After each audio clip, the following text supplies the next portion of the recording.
Assalamu alaikum. Турар ТВнын көрүүчүлөрү, кандайсыздар? Кутман күнүңүздөр менен. Талас обласы Манас району туугандар. Жийде менен Үч Коргон айыл өкмөтүнүн ортосунда туугандар. Ушул сарай сатыкка чыгат. Бул сарай общий аянты 2,5 гектар деди. Анан примерно 200 баш малга ылайыктуу сарай экен бул жак. Ушу Үч Коргон менен ошо Жийде айыл өкмөтүнүн ортосунда экен примерно. Покровкадан келатканда каналдан өткөндө Үч Коргонду көздөй кайрылган, ушу таш жол менен кезсеңиздер, ушул сарайга келесиздер туугандар мынакей. Бул мекен жайы.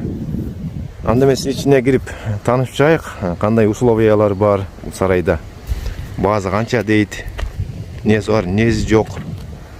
Анан неги сыртынан айтып коеюн, бул сыртынан мына теректер ушул сарайга караштуу экен мынакей. Теректер бар дейт.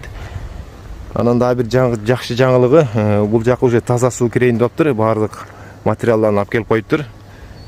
Буюрса ушул сарайда буюрса таза суу болуп калат дейт. Бисмилла деп кирейик анда. Кожоюнуна жолугам, азыр кожоюн тетиги жакта жүрөт. Анан бир чекеден көрсөтүп коеюн. Туугандар, анан мына киргенде эле бул жакта загон деп коет экен, мына биринчи загону. Бул жакка жылкыларды коюп берип коюптур азыр. Ичи аябай эле экенин. Анан ушунун баарын азыр бир чекеден көрсөтүп берейин сиздерге. Азыр кожоюну тетиги жакка басып кетти. Келгенче бир сыра да тааныштырып кетейин. Бул бачокту дагы сурайбыз. Чоң бачок бар экен бул жакта. Анан бул мынакей алдыдагы сарайга киребиз буюрса. Ушу бир чеке менен айланып мынакей туугандар. Анан этегине бул үй менен тааныштырабыз. Кандай условия бар? Ушу үй да кошо сатылат. Бисмилла. Буюрса мынакей бул загонго да кирдик. Бул жактын аябай ортобуз экен.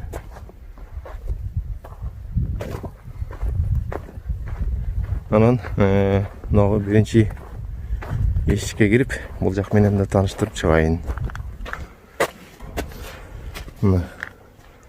Бул жака мындай акорлары менен жылкыларды байлап коюптур бул жака да.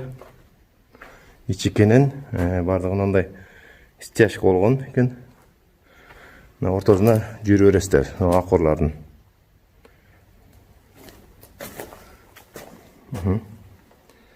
Бул жагы менен тааныштык. Кийинки сарайына кирейик анда. Бисмиллахиррахманиррахим. Мынакей, бул жагы өзүнчө кенен узун экен. Анан андай атайын фундаменттерди куюп коюптур. Бул фундаменттер кийин оногу жерге аттарды коебуз деди, аттарды багабыз деп, ошого ылайыктап бөлүп куюп аткан экен фундаменттерди. Мынакей, анан бердин өзүнчө торолот окшойт го. Өзүнчө торолуп, биягы өзүнчө болот экен. Мынакей, бул жактын ичи менен тааныштык. Кийинкисине барайык анда.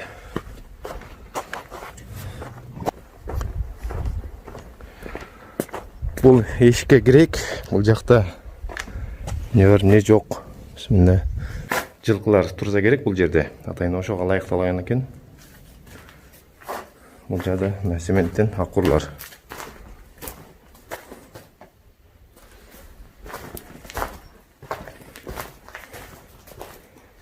Ошо кара малдарга ылайыктуу экен бул жерде.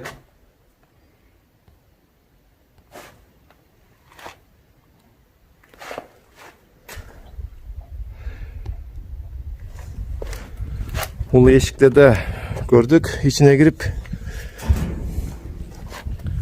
негизи общий мынакей бул жактардын ичине кирип көрдүк. Азыр эми сырты менен таанышайык дагы. Мындай шагалдар төйөп коюптур, негедир тегисте бирдеки кылса керек. Анан алган киши өз жерди навес кылып, мындай узундан болсо да мындай навес кылып калагандай условия кылып алса болот экен келген адам. Мынакей бул жагы мындай жабылган общий сарай экен. Анан бардыгын чекесин бардыгын ошо навес кылып алсаңыздар болот экен. Калагандай условия кылып, анан ортосу ачык. бул жактар менен тааныштык туугандар. Азыр тетиги ошол малчы жашай турган үй бар экен. Ошондо көрсөтүп коеюн. Мынакей малчы жашай турган үй окшойт бул жак. Бисмилlah. Бисмиллахиррахманиррахим. Бул коридор экен киргенде. Анан жактарын көрүп коелук. Бисмиллахиррахманиррахим. Киргенде мындай комнатасы бар экен. Печкасы бар экен бул жакта, мынакей. Бул жакта да бир сире оңдоп, кичине условия кылып, ошо малчыларга жазап койсо болот экен. Келип семейный жашаса да жазап койсо болот экен. Айнеги пластиктен. Жакшы. Бунун ичи менен тааныштык. Печкасы бар экен. Бул жак негизи отундун кени. Жакшы. Кышкыга. Бисмиллахиррахманиррахим. Бул малчынын үйү менен тааныштык. Бул жактын ичи менен тааныштык, общий. Анда мен сыртка чыгып, мындайдан дагы бир чеке менен айланып барайын анда. Ассаламу алейкум, келчү турган эми бул жактын баардыгын мен өзүм тааныштырып чыктым. Жок болуп кеттим го. Эми калган жак менен өзүм тааныштырып, бул жактар мен бул жагын болушунча баарын көрсөтүп бердим. Аны эми мындай бир чеке менен барайга, токой жак. Бул жагым сырты кандай болот?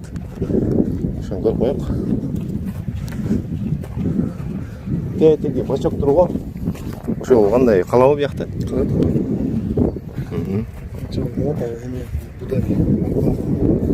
Будай арпа бар да.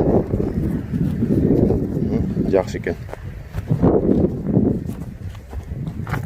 Ногу да ошондой, Бул жерде артында өзүнчө навес бар экен. Бул ошо малчынын навеси да. Ар жагына чопкана болот. Семейный болсо да кемеге салуулап бирдеке кылат, тапчаң кылабы сыртка. Жакшы экен. А бул жерде тороп турган, бул негизи сырты да кетет, силерге караштуу да. Сыртта да бизге караштуу. Жакыныраак микрофонго улап турган. Сыртта да бизге караштуу. Майда 30 сотик, 40 сотиктей жери бар. Айдалган жер силердикиби, сырттагы? Айдалганы Карагайга чейин, Темир Карагайга чейин. Темир Карагайдан мындай. Бунда кошо сатылат экен да. Кошо сарайга кирет. Сарайдын аркасында да 10 метрдей жери бар. Ал жерде. Ana bul jağı da mындай дөң ушер, дөңгө чейин экен. Жакшы экен, жакшы өтө. Бул бияк барсаң, аны тегиз жерге турбай. Бу токой 200 гектар могу жер, жай жер. Ошо токой эмеге лесхозго кирет. Конок кезде залдын кереги жок экен, мына кенен зал турат бул жакта. Берде эмебиз бар, элдер отурат. Эс алуучу жайга койгондо элдер ошо келип. Нар жакта, Тайдын ар жагында. Аякта көргөзсө болот. Деди балдар отуруп очакко эмелери менен. Келе залаңга жакшы экен. Жайдын эси бар. Биягы Карагайдан. Үйдүн артасы. Эми бул чеке менен барайганда. Бул жактары кийин тороло турган план бар беле? Бир мындай үйдүн эшин алып тозулуп, анан аяктарды баккалайын деген салма бар. Мындайдан келип көрсөтүп коелук ушуну. Негизи мына стойкаларды коюп тур туугандар. Анорда ким кожоюн келсе, ушу кожоюн жашай турган үй экен, анан кичине условия кылып тегерек чекесин тооруп койгонго атайын тургуз койсуңар, Мал сал кирбеш үчүн. Мал сал кирбеш үчүн. Анан ушул жерге төшөлөбү мындай эмне болот? Бул төшөлбөйт, бунун негизи полига алып кетейин дегенбиз. Малдын ушу сарайдан чыккан кый. Малдан алып чыгып берге алып койгонбуз да. Негизи полига чыгарып эме кылабыз. Эми жакын арада сатыла турган болсо эми калып кетет, Быйыл эме кылсак, эмки жыл болсо алып кетебиз да полига. Жакшы, мындайраак барайык эми. Үй жакка жакындайык. Бул жагы полет экен аябай кенен. Чоңуп салсаңар, аны баарын ушу торолгон жерге чейин экен да, сатыла турган жер. Кругой торолгон экен негизи. Ичине мал кире бербейт. Кире бербейт, бу жерде. Кичине өзүнө помидор, самидор, огород. Суу жагы кандай келет бул жага? Мындайдан келет. Азыр суу жок, пока таластын суусунда. Суу келгенде кенен. Суу келгенде кенен келет суу. Бардыгынан. Сыртынан бирси айта кеттим да, ошо таза суу кирет экен депчи, ошо маалыматты айтып Таза суу буюрса бүт эмелерин алып келип коюп турун, шланга барын. буюрса бир айдын ичинде таза суу кирет берге. Чукорган айылына кирет, анан берге да кирет. Бизден 200 метр ылдыйлыкта курулайын деп атат. Водокачка. Таза суу буюрса болот. А так бул үйдө өзүндө бар бышма суу. Өзүндө бышма суу бар. Бышма суу бар, а мал салма токойдон суу ичет өзү. Бышма өзү таза суу, ошо ат корм болгон малга анан эмеге ишеде да. Кандай бир айдан болот. Кандай сон экен бул жагы өзүнчө торуп жашаганга сонун условия кылсаңар болот экен мынакей. Я болсо токой. Анда үй жак барбайбы? Но биринчи ушакты көрсөкпү же? Ушактан баштайга. Бул өзү жашай турган кожоюн жашай турган үй. Киргенде бул жагы стяжкаланган. Навес. Киргенде мынакей. Бул жер кухня экен, отуруп чай ичип берсеңер болот экен. Кыш кызын жылуу да? Кыш кызын жылуу. Финскийби? Өзү финский үй. Жакшы. Комнатасын өтсөк. Барын жазап коюпсуңар.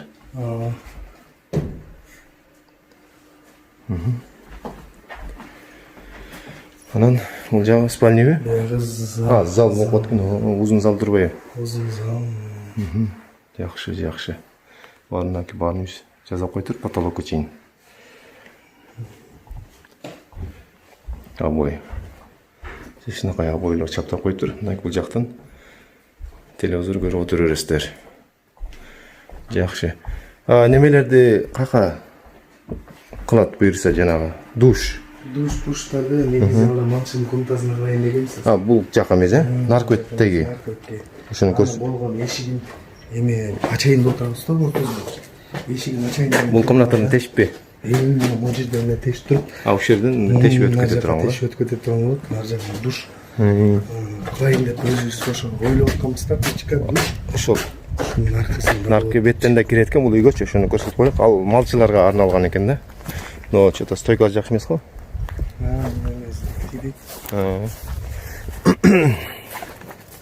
Сыртын жылуулапсыңар да андай кылып. Сырты пеноплекс менен ичи гипсогардон. Өзү финский. Тетиги ошо малчы жашай турган жакты да көрсөттүм. Анан бул жагы кичине условиярак экен. Неги семейныйларга окшойт, а? Бияк семейныйларга. Мынакей, бул жагы комнатасына да бир комната. Бир комната. Жана зал ушакта турбайбы узундан, тияктагы зал. Берден тешип турган душевой кайдан кылайын болсо? Душевой мужерди кылайын дегенбиз өзүбүз. Душ, туалет. Негизи өзүңөргө болчу, негизи өзүбүзгө болчу. Малчыга берсекпи десек, семейный малчы чыкпаганынан өзүбүзгө кошо алсакпы быйыл деп ойлогон ой болчу да. Эми семейный малчыларга бир жер кенен экен, кандай кылып там салсаңыз, салып берип койсоң болот экен, ошо бир комната условия менен. Ооба. Жер деген аябай кенен экен. Жер кенен. Ооба. Семья болсо 2,5 гектардай болот жер. 2,5 гектардай. Анда ошо общий эле тааныштык го дейм бардыгы менен бир сире кичине алчалар бар экен бул жакка да бак тиксеңер болот экен. Анан бул не бузулабы же? Муну өзүбүз негизи бойну цех кылайын дегенбиз. Бул жердеби? Бул жан ички комнаталар жана холодильник, молодильник кылган бер жагына сое турган жерин өзүнчө кылып бойну цех кылайын деген ой бар болчу да. Бул сырты эле ушундай көрүнгөн менен ичи мындай жараксыз эмес да? Ичи жараксыз эмес, ичи акталган эме. Болгон эми бул үй деле ушундай үй болчу да. Үй ушундай болчу, аны жазып койгонсуңар. Жазып койгонбуз. Жакшы. Буну деле жазалакпы дегенбиз, ошо бойну цех. Жашынакай турган нерсени бузуп кереги жок экен. Кереги жок. Финский тем более. Бунун ичи сыртын жазаш керек, ошо оңдош керек. Бир сире ошол эми тааныштырып кеттим, анан телефон номерин да экранга калтырам. Түшүнбөгөнүңүздөр ушул кожоюнуна чалып дагы бир сире маалымат алсаңыздар болот. Азыр баазын сурайын эми. Не дейсиз баазын? Баазы келишим баада сүйлөшөбүзбү деп коет. Ала турган киши чалдын өзү. Ала турган киши. Кызыккан киши чалдын. Кээ бирлер мындай көрүүчүлөргө мындай примерно канча болду экен дегендер бар да. Эми Алар ошо примерно канча болду экен деп эринбей эле чала бергиле ушул номерге или WhatsAppка жазгыла. WhatsApp номеринечи. Жайыты кенен мага токой берди. Лескостун токою бар. 400 гектардай чыгат, 400төн ашыгыраак. Ошол жерде мал жайылып эмне кылса болот ушу сарайдан. Сразу токойго сразу түшөт. Ошол байланышкыла экрандан номерге. Сиздер менен болгон Турар ТВ.